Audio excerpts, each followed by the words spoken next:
आज हम लोग जिस बिंदु पर चर्चा करने जा रहे हैं वह बिंदु है पर्यावरण संरक्षण का। पर्यावरण संरक्षण क्या है, जिसके बारे में हम लोग बराबर चर्चा पर चर्चा करते जा रहे हैं।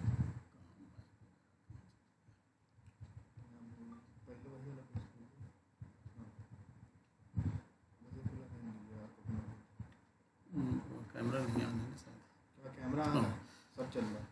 तो हम लोग जिस बिंदु पर चर्चा करने जा रहे हैं ecosystem and environment. Ecosystem and environment के पहले मैं कुछ बिंदुओं पर आपको बताना चाहूँगा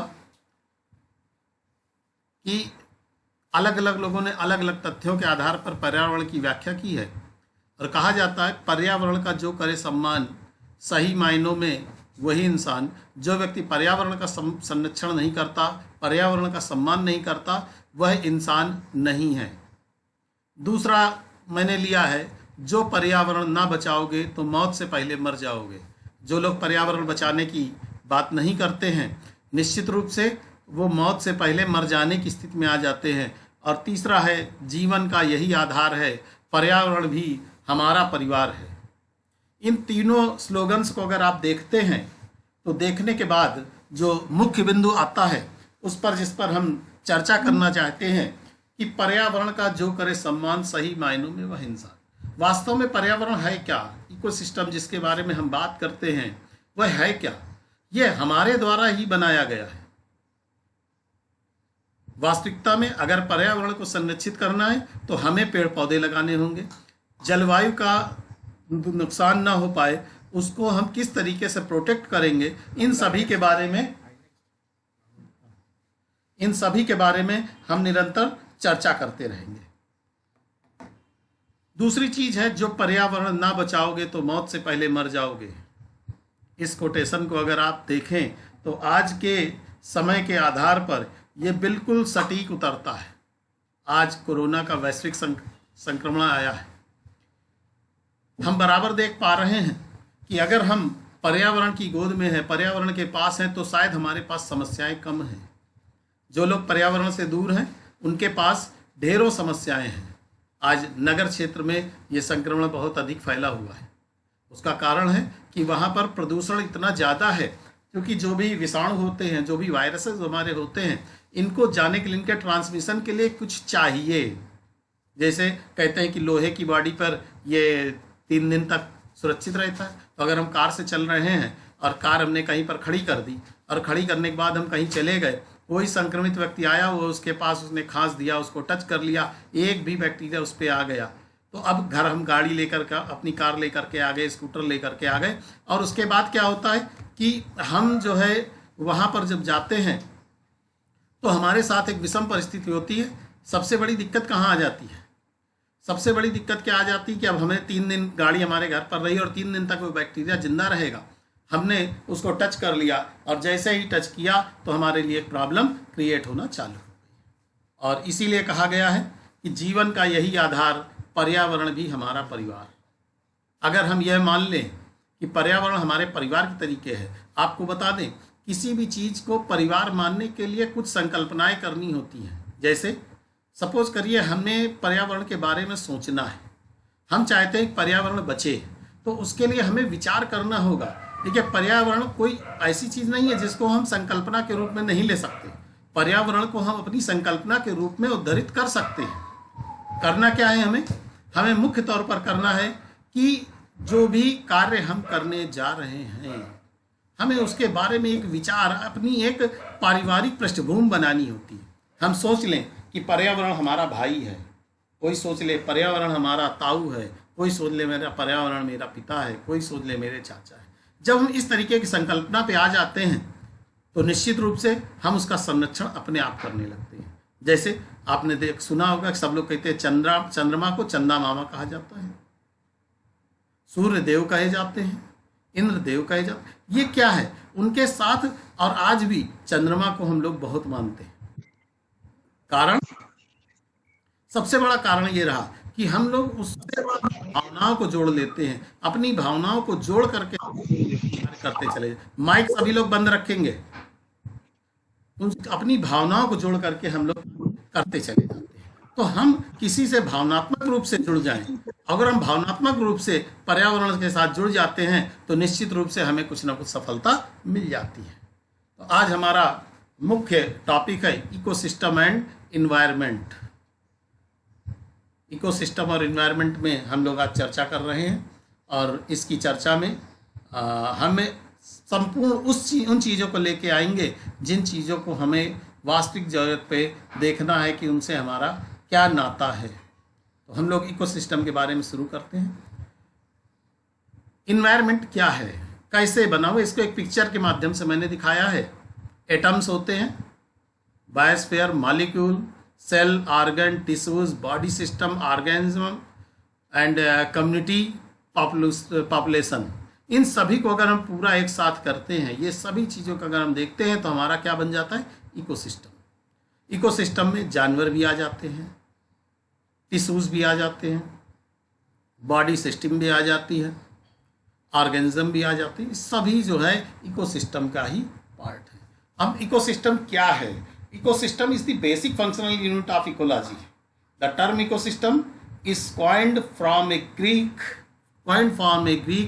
word meaning study of home। आज हम लोग क्या कर रहे हैं, स्टडी एट होम, अध्ययन अपने घर पर। और जो इकोसिस्टम शब्द बना हुआ है, इसकी व्याख्या अगर हम देखते हैं तो ये ग्रीक शब्द के स्टडी ऑफ होम से मिलकर के बना हुआ। स्टडी ऑफ होम का ही अर्थ इकोसिस्टम है।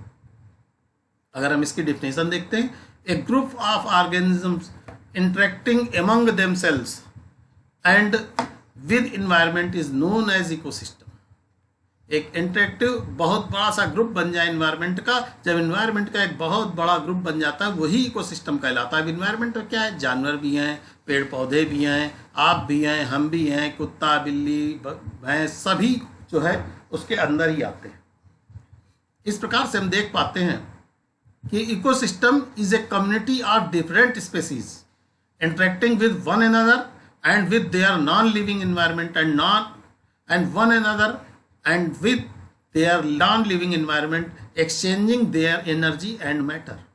इकोसिस्टम में क्या है, जो एनर्जी है उसको एक्सचेंज करना। जैसे जानवरों की एनर्जी आपने यूज की, आपकी एनर्जी जानवर यूज कर रहा है, ये क्या है, एक्सचेंज है। आपने सूर्यदेव को जल दिया, हम सोचते हैं हम सूर्यदेव को जल दे रहे हैं, वास्तविकता में हम सूर्यदेव को जल नहीं दे रहे हैं, वास्तविकता में हम अपने लिए जल दे रहे हैं। तरीका समझ ले, यही एक्सचेंज है। एक्सचेंज में क्या है कि हमने जल दिया, हम सोचते हैं कि वो जल सूर्यदेव के पास जा रहा है, नहीं, वो जो जल आपने शुद्ध जल दिया वो नीचे नमी को सोख करके नीचे चला जाता है और धीरे धीरे वाटर लेवल बढ़ता है। वाटर लेवल घटने का मेन कारण क्या है कि आज के समय में सभी जगहों पर प्रॉब्लम है कि जहाँ जहाँ पर हम देख पा रहे हैं वहाँ पर जल स्तर नीचे जा रहा है।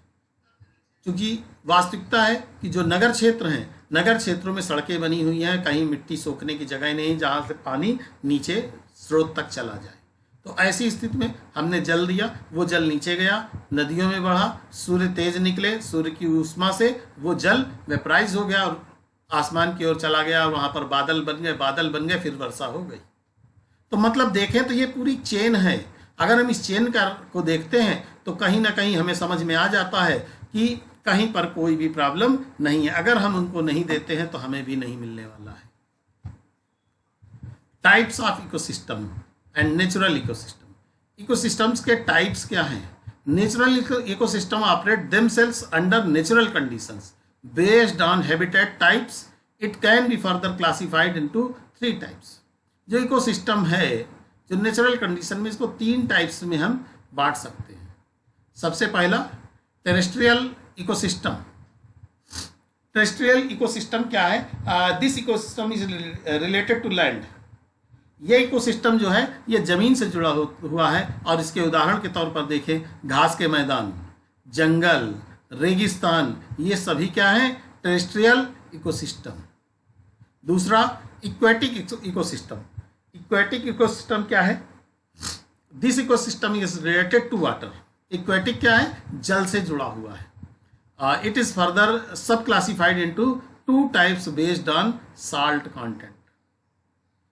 साल्ट कंटेंट के दो टाइप्स में बटा हुआ है। कैसे? Fresh water ecosystem. पहला क्या है? Fresh water ecosystem. Fresh water ecosystem में क्या है? रनिंग वाटर इकोसिस्टम, जो जल बह रहा है, जैसे नदियां हैं, ये सभी क्या है? Running water.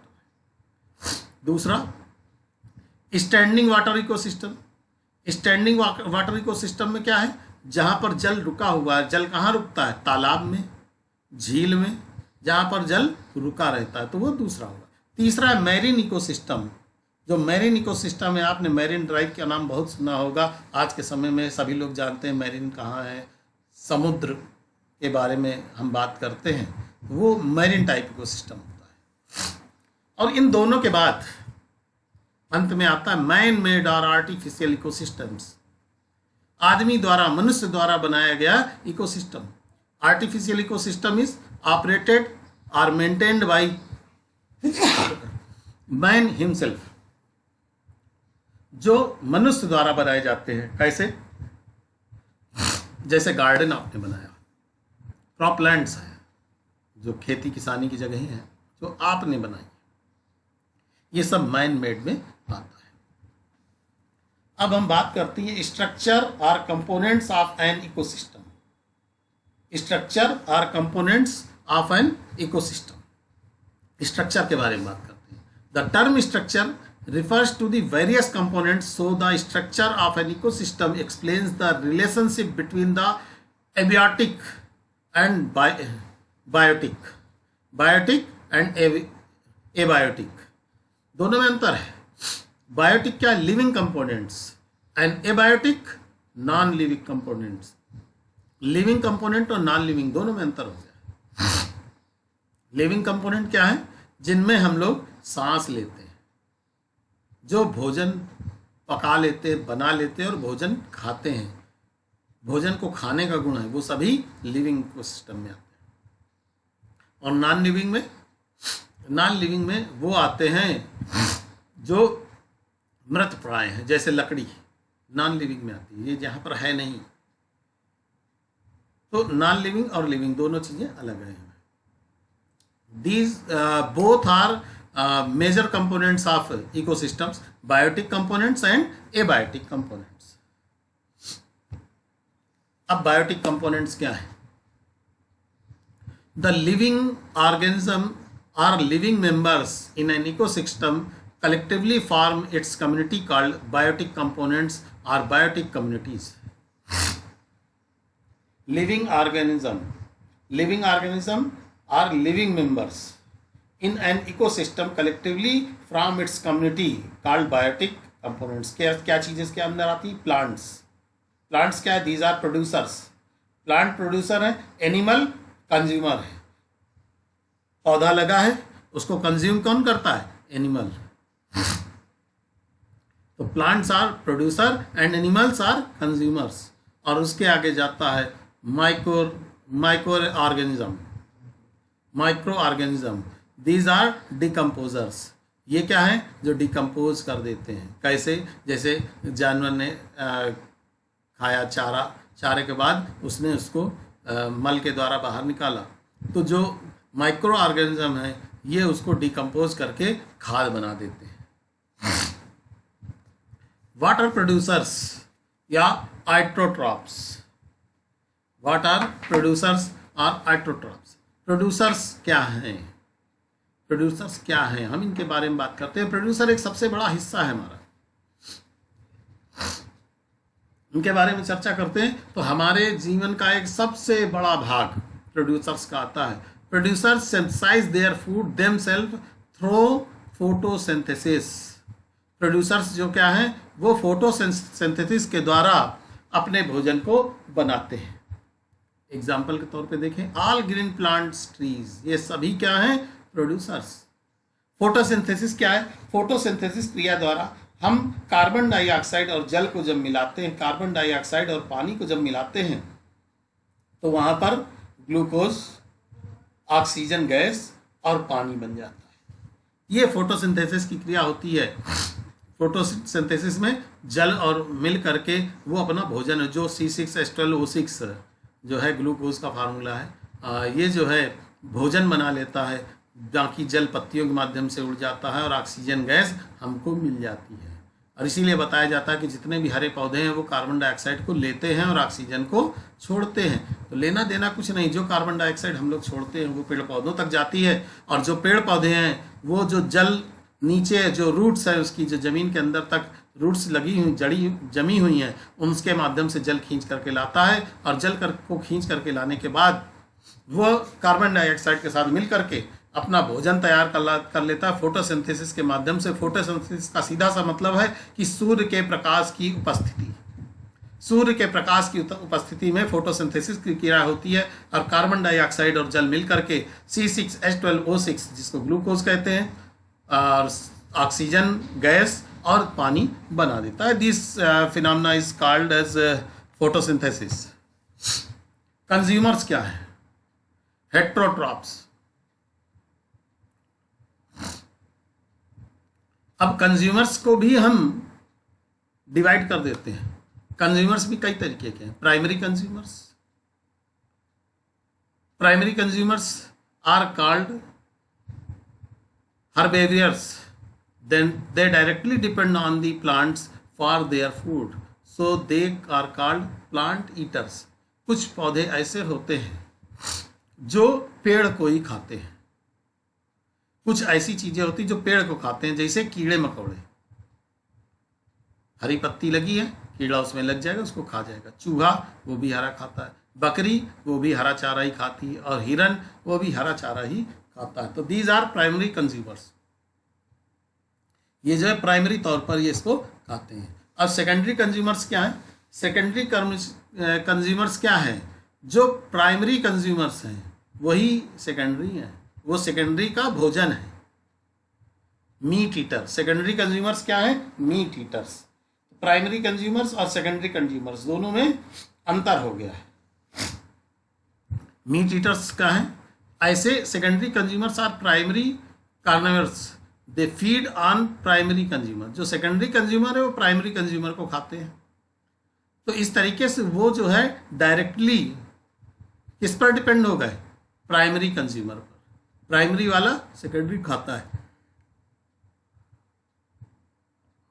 तो कौन से? जैसे जो छोटे कीड़े मकोड़े होते हैं उनको आप देखते हैं, मेढक खा लेता है, छिपकली खा लेती है, बिल्ली खा लेती है, सांप खा लेता है, लोमड़ी खा लेती है। इस तरीके से ढेरों हमारे जीव जंतु हैं जो इनको खा लेते हैं।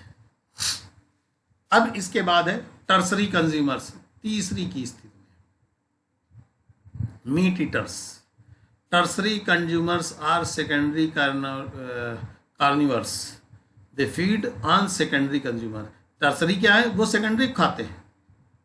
तो इस तरीके से हम देखें तो डिपेंड तो प्राइमरी पर ही है ना। अगर प्राइमरी को सेकेंडरी नहीं खाएगा तो सेकेंडरी को टर्सरी कैसे खा पाएगा? कौन है? Tiger, lion etcetera. टाइगर है, लायन है, ये सभी चीज़ें क्या हैं कि ये जो है टर्सरी कंज्यूमर्स हैं जो कि सेकेंडरी कंज्यूमर्स को खाते हैं।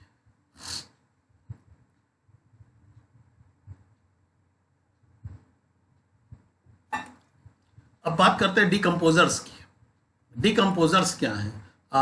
Micro organism like bacteria and fungi.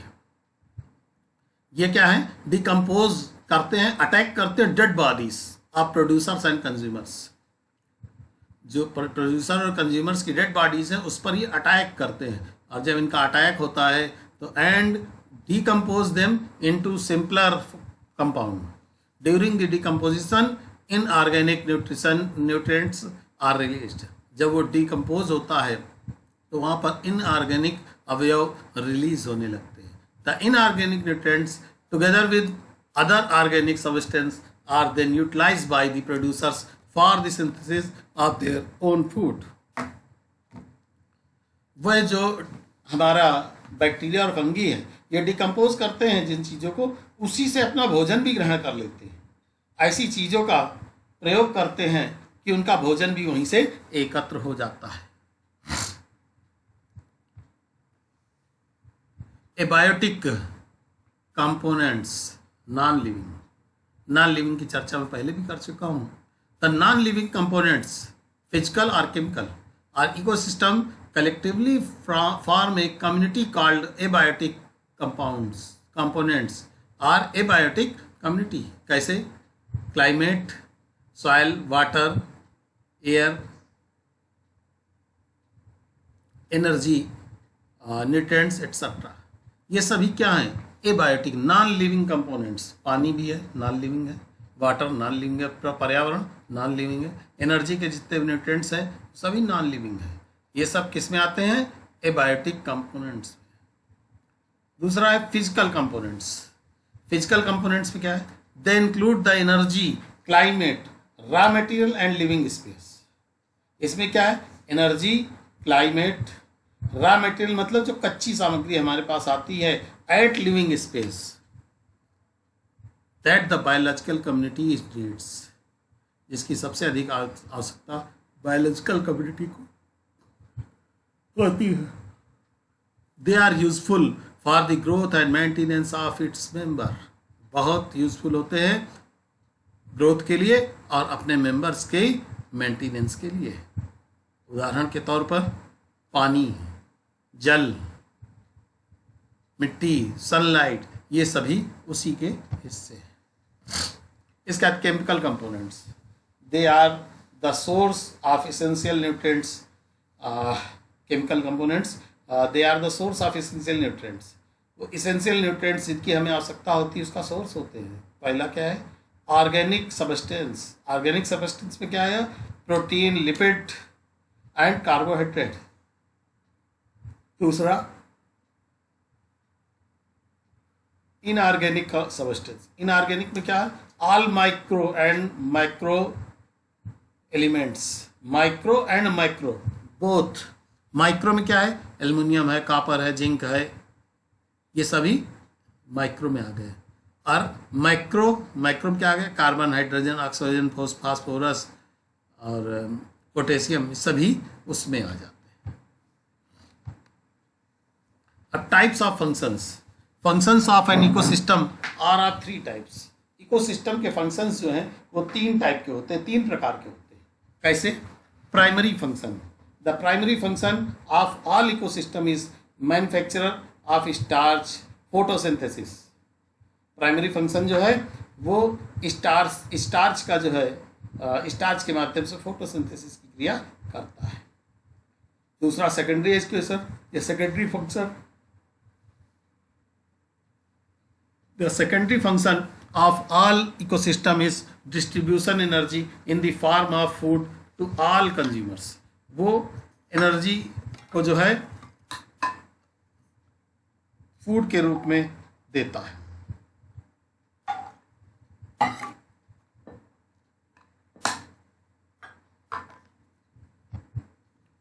Tertiary functions क्या है?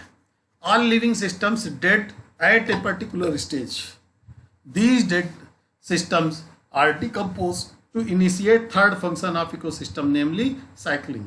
और वहीं से साइक्लिंग चालू हो जाती है। जो बैक्टीरिया उसमें होता है वो बैक्टीरिया अपना भोजन करता है, उस बैक्टीरिया को फिर से वही छिपकली और सब खा लेते हैं और इस तरीके से पूरा एक साइकिल कंप्लीट हो जाता है। The functioning of an ecosystems may be understood studying the following terms. जो फंक्शनिंग है इकोसिस्टम की, इनको हम अगर अध्ययन करना चाहें तो निम्न टर्म्स के माध्यम से कर सकते हैं। कौन कौन से? Energy and material flow, food chains, food webs and food pyramids. अब देख रहे हैं यहाँ पर, अगर हम पूरा इसको देखते हैं तो सूर्य है। सूर्य प्रोड्यूसर्स के पास जाता है। प्रोड्यूसर्स कौन है आप जान रहे हैं? पेड़ पौधे, हरे पेड़ पौधे। उसको ऊर्जा देता है, ऊर्जा के माध्यम से वहाँ पे हीट निकलती है और वो भोजन बनाते हैं। उसको कंज्यूमर्स खा लेता है, थोड़ी सी ऊर्जा वहाँ से भी निकलती है। उसको कंज्यूमर्स को डिकम्पोजर्स, जहाँ पर फिर से हीट निकलती है और उसके बाद फिर से इनऑर्गेनिक न्यूट्रिएंट पूल, और ये इनऑर्गेनिक न्यूट्रिएंट्स में पहुँच जाता है। इस तरीके से देखिए पूरा साइकिल बना हुआ है और इसी के आधार पर हमारा पूरा इकोसिस्टम चल रहा होता है। फूड चेन्स क्या है?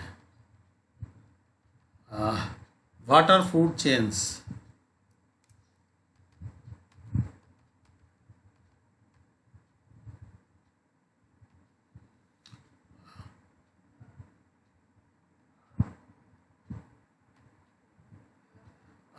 फूड चेन्स क्या हैं हमारी, हम इसके बारे में देखने जा रहे हैं। Food chain is a linear sequence of organism which starts from producer organism and ends with decomposers species.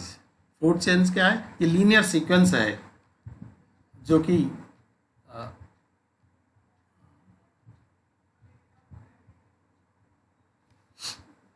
linear sequence of organism which starts from producers organism and end with decomposers species, या इसी को हम दूसरे का term कह सकते हैं, transfer of food energy from the plants through a series of organism is known as a food chain. जो फूड एनर्जी है उसका साइकिल पूरा करना, उसकी चेन पूरी करना ही फूड चेन कहलाता है। जैसे आपने प्राइमरी तौर पे घास को खाया, मान लीजिए किसी ऐसे जानवर ने, खरगोश ने खाया, खरगोश को उसके ऊपर वाले ने खाया, उसको उसके ऊपर वाले ने खाया, और धीरे धीरे चेन ऐसे बनती चली जाती है और चेन बनते बनते अंत में फिर इसको उसी में खा लेता है। इस तरीके से एक चेन कंप्लीट हो जाती है। When the organism die they are all decomposed by microorganisms, bacteria और फंगी के माध्यम से, it into nutrients that can again be used by the plants. हम इनको दोबारा यूज कर सकते हैं। At each and every transfer nearly 80 to 90% of the potential energy gets lost as heat. A food chain always starts with plant life and end with animal life. Food chain जो है कहाँ शुरू होती है? Start होती है plant life से और अंत होती है एनिमल लाइफ से। इसको अगर हम ठीक से देखें तो ये बहुत महत्वपूर्ण बिंदु है कि किस प्रकार से ये प्रारंभ होती है और किस प्रकार से इसका अंत होता है। अगर हम इस फूड चेन को देखें तो फूड चेन हम इस तरीके से पिक्चर के माध्यम से दिखा सकते हैं। आप इसमें देख रहे हैं फूड चेन बनी हुई है। कैसे? घास है, घास को ग्रासहॉपर खाता है, उसको चूहा खाता है, उसको उल्लू खाता है। सब एक दूसरे के भोजन हैं। अब हम मान लीजिए चेंज कर दें अपने को। अब मान लीजिए चूहा है, चूहे को उल्लू को खाना चाहिए, हमने खाना चालू कर दिया। ग्रास हॉपर को हम खाना चाहिए चूहे को, लेकिन हमने खाना चालू कर दिया। तो यहाँ पर मेजर चेंजेस आने लगते हैं और वहाँ पर समस्या होने लगती है। फूड चेन के ही माध्यम से ये भी मैंने दिखाया है कि पानी से घास को सिंचित किया जाता है और घास और जो दूसरा हिस्सा पानी, ये सब मिल करके प्रोड्यूसर्स के तौर पर वहाँ पर अच्छा प्रोडक्शन दे देते हैं।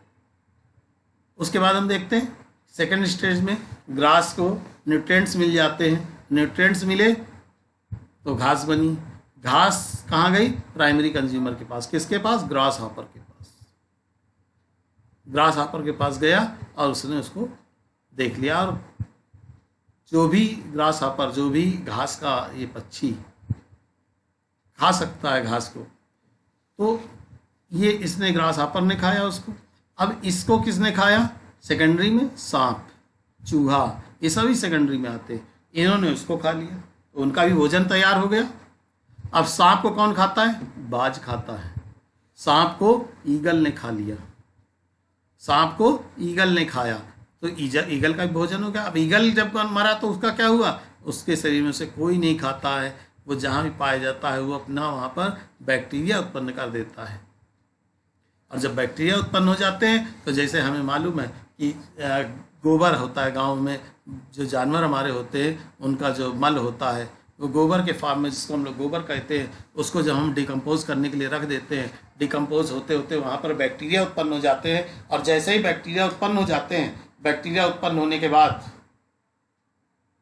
वो एक नए रूप में नाइट्रोजन गैस को कलेक्ट कर लेता है, जिसको कि हम न्यूट्रिएंट्स के रूप में हमें प्राप्त होता है। और वो न्यूट्रिएंट्स हम क्या करते हैं? फिर से घास में डाल देते हैं।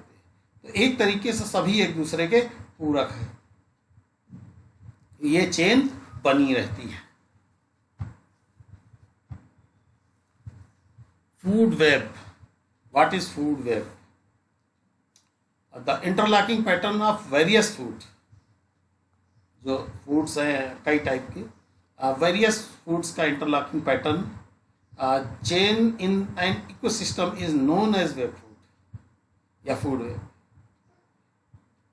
In a food web, many food chains are interconnected, where different types of organisms are connected at different trophic levels, so that there is a number of opportunities of eating and being eaten at each trophic levels। मतलब सीधा सा है, ये great opportunity में मिल जाती है किसके लिए? इसके भोजन करने के लिए। एग्जाम्पल्स क्या है? Grass may be eaten by insects, rats, deers etcetera. घास किसके द्वारा खाई जाती है? कीड़े मकोड़ों के द्वारा, चूहे के द्वारा, हिरन के द्वारा। इनको कौन खाता है?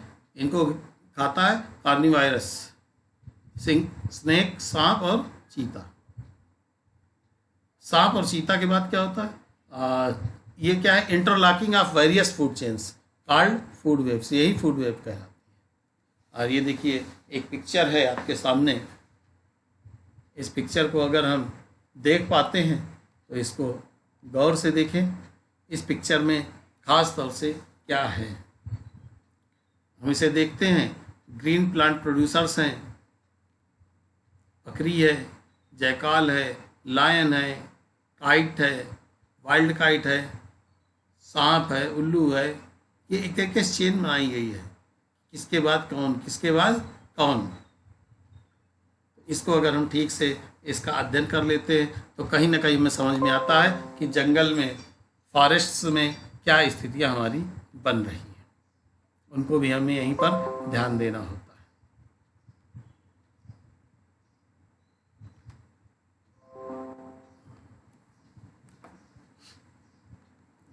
इस फिगर को आपने अच्छे से देख लिया। ग्रीन प्लांट प्रोड्यूसर्स है, उसको बकरी भी खा रही है, चूहा भी खा रहा है। चूहे को वाइल्ड कैट खा लेती है, चूहे को जयकाल खा लेता है और बकरी को भी जयकाल खा लेता है। तो उसके बाद जयकाल के बाद लायन जयकाल को भी खाता है। जयकाल अब जो वाइल्ड कैट है उसको भी शेर खा लेता है। चूहे को उल्लू भी खाता है, चूहे को सांप भी खाता है, सांप को जो हमारा बाज होता है वो खा लेता है, और इन सबको, बाज को और वाइल्ड कैट को या जयकाल को, इन सबको शेर खा लेता है। तो finally significance of food chains and food webs. Food chains और फूड वेब्स का सिग्निफिकेंस क्या है हमारे जीवन में? Food chains and food webs play a very important role in the ecosystem. ये बहुत ही महत्वपूर्ण रोल अदा करते हैं इकोसिस्टम में।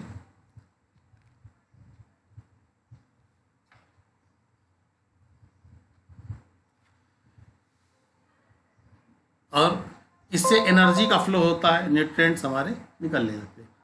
Cycling take place through them, इससे साइक्लिंग पूरी बन जाते हैं। और जब तक हमारा फूड चेन नहीं बनेगी तब तक कुछ भी संभव नहीं है। किसी भी चेन की, किसी भी चीज़ की चेन बनना कंपलसरी है।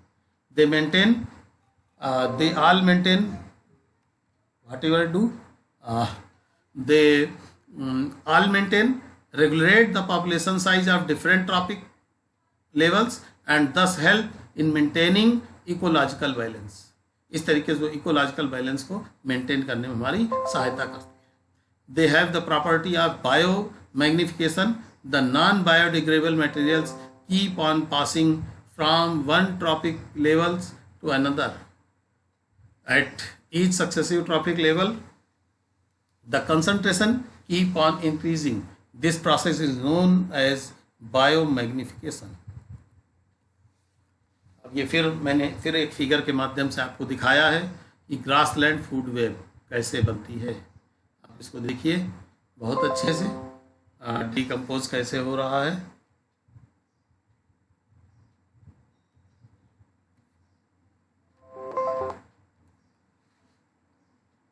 आप इसको देख पा रहे होंगे, शेर भी है वहाँ पर, चीता भी है, नीलगाय भी है, जिसको आप नीलगाय कहते हैं, कुछ नाम कहीं का और भी हो सकता है। इस तरीके से वो अपना आसपास का इलाका खराब करते जाते हैं। वहाँ पर जो भी उन्हें ज़रूरत होती है, जानवर हैं वो उसको खाता है, प्राइमरी कंज्यूमर्स हैं वो उसको, प्राइमरी वाले प्राइमरी कंज्यूम करते हैं, सेकेंडरी वाला प्राइमरी करता है, सेकेंडरी वाले को टर्सरी करता है, टर्सरी को डिकम्पोजर कर लेता है, और इस तरीके से हमारे में कोई भी व्यवधान नहीं उत्पन्न होता है। तो ये हमारा आज का टॉपिक था। Thank you all. और मैं इस पर जो मुख्य बिंदु थे उस पर चर्चा कर रहा था आज, और इस पर चर्चा के साथ साथ आज जो है मेन टॉपिक रखा था इकोसिस्टम का। तो आज इकोसिस्टम आपके पर्यावरण का एक हिस्सा है, और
तो आज हम लोग जिन टॉपिक्स पे चर्चा कर रहे थे,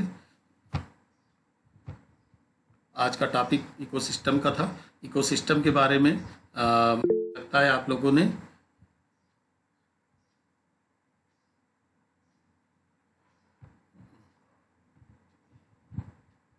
प्रभा गुप्ता कह रहे हैं खरगोश और चूहा घास खाते हैं, लोमड़ी खरगोश और चूहे को खा जाती है, लोमड़ी को शेर खा जाता है, ये सभी मिलकर एक सीरीज में मिलकर फूड चेन बनाते हैं।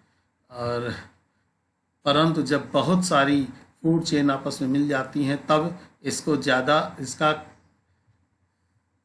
खाद्य जाल या फूड नेटवर्क कहते हैं। हाँ, वेरी गुड प्रभा गुप्ता, और आपने इस चीज़ को बहुत अच्छे से मुझे लगता है समझ लिया है। अब हम लोगों का जो मुख्य बिंदु है, हम लोग अपने मुख्य बिंदु पर आ जाते हैं, और